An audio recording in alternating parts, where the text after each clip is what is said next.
Magandang araw, panibagong tsikahan na naman at kalbaryo na naman kay Ina Magenda nyo. Eto nga po, dahil 3 days na nga po may sakit si Kuya Bren, kailangan na natin siya ipalaboratory para makasiguro po tayo. Napansin ko po kasi sa kanya na kahit umiinom siya ng gamot, hindi po siya hinihibasan ng lagnat. Maganda na po ang sigurado at alam naman natin ni isa lang ang ating buhay kaya kailangang ingatan. Bilis lang naman po ang papuntang Santo Tomas at dito na kami sa CRM nagpa-check up. Dapat nga po sa center medyo tanghali na at hirap nga pong bumangon si Kuya Bren kaya dito na kami pumunta kahit may bayad.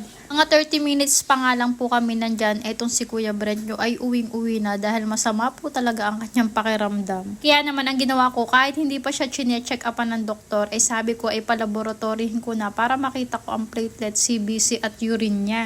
O diba, para pag kami na ang tinawag sa pila ay may laboratory na siya, at least isang intayan na lang. Feeling ko kasi papalaboratory din siya kasi 3 days na nga siya nilalagnat. Ang mahirap kasi sa sitwasyon po ni Kuya Bret masakit po ang sikmura niya at suka siya ng suka kaya gusto niya nakahiga. Isang oras pa po kasi ay iintayin namin para ma-release yung laboratory kaya ito tiis-tiis muna kami ito sa isang gilid. Wala nga po kayo ibang maririnig kundi mama, uwi na po tayo. Aba anak, paano ka na lang pag wala na si mama mo? Bukod nga po sa alam ko naman masama talaga ang paharamdam niya, eto si Kuya Bret, naku ay madahuy-huyin talaga ito. Parang mababa po ang kanyang pain tolerance, ganun. Gustong-gusto niya po lagi yung hinihima siya sa likod, sa binti, sa braso, sa ulo. Kaya po puyat na puyat ang Ina Magenda nyo. After po namin makauwi, saka ko palang na-check na may chat pala ang teacher ni Mickey na pinapasundo pala siya kasi nagsuka daw po to sa school. Naku, ang awa ko naman po kasi alas 10 ko na po talaga nabasa. Tapos eto nga po, pagkasundo po nung Papa Bernard nyo, eto nilalagnat na pala ang inyong Mickey boy. Naku, hawa-hawa na. Regarding naman po sa pagpapacheck up namin ni Kuya Bret, ayun po nakita may UTI po siya at medyo mataas. Tapos po under observation din siya kasi nga suka siya ng suka. Kung hindi daw po yun magbabago, hindi daw po siya ipa-admit.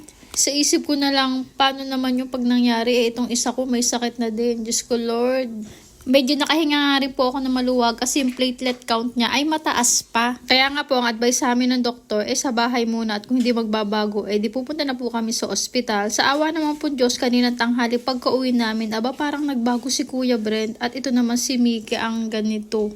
Pero kabaligtaran siya ni Mickey boy kasi ito marunong matong magpatawa sa akin. Parang sinasabi niya, mama wag kang mag-alala, kaya ko to. Nung napainom ko na po kasi na antibiotics si Kuya Brent parang tumalab na agad sa kanya at guminhawa na daw ang pakaramdam niya. Medyo masakit na nga lang daw ang ulo. Tapos yung sa tiyan nagbago na rin kasi may iniinom siyang gamot dun sa sikmura niya. Nadaing nga rin po si Mickey boy na masakit to yung kasukasuan niya kaya eto pinahilot ko na. Oops, wag niyo naman po ako i-judge dahil batang 90s po ako, lumaki po ako sa hilot at ito talaga ang nakakagaling sa akin. Kahit naman po tong dalawang to, nung maliliit po to, pinapahilot ko po talaga to at talaga naman pong hinihibasan sila ng lagnat. Kung mapapansin nyo nga po, eto si Mickey boy enjoy na enjoy kasi sarap na sarap sa ginagawa sa kanya. Okay, ito nyo naman si Kuya Brent nakakapag-cellphone na kasi medyo okay na nga at siya na ang susunod na hihilutin dyan.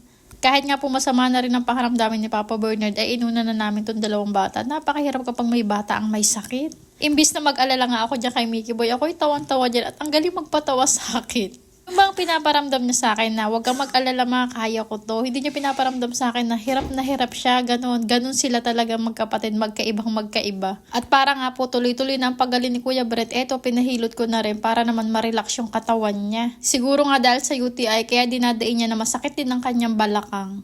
Talaga naman medyo masama ang salubong sa amin ng bagong taon. Pero sabi nga nila, walang ibibigay ang Diyos na hindi mo kaya laban lang, ganun. Sa buhay ng tao, dumadaan talaga ang magkakasakit ka at lilipas din yan kung gagamutin mo at aagapan. Aba, eto nga si Kuya Bret, nakaramdam lang ng konting ginhawa. Ang sabi, papasok na daw siya at marami na daw siyang na-miss sa classes niya. Aba, hoy! Lulakap mga pag nalakad tapos papasok ka na. Ano ka? At pagkatapos nga po nilang mahilot kahit masama ang pakiramdam ni Mickey boy, eto kumakain siya para makainom din ng gamot. At kung nakarating ka nga po dito sa dulo ay maraming salamat sa iyo at tinapos mo talaga ang video. Siya, paano po mga good vibes? Bukas na lang po uli. Bye!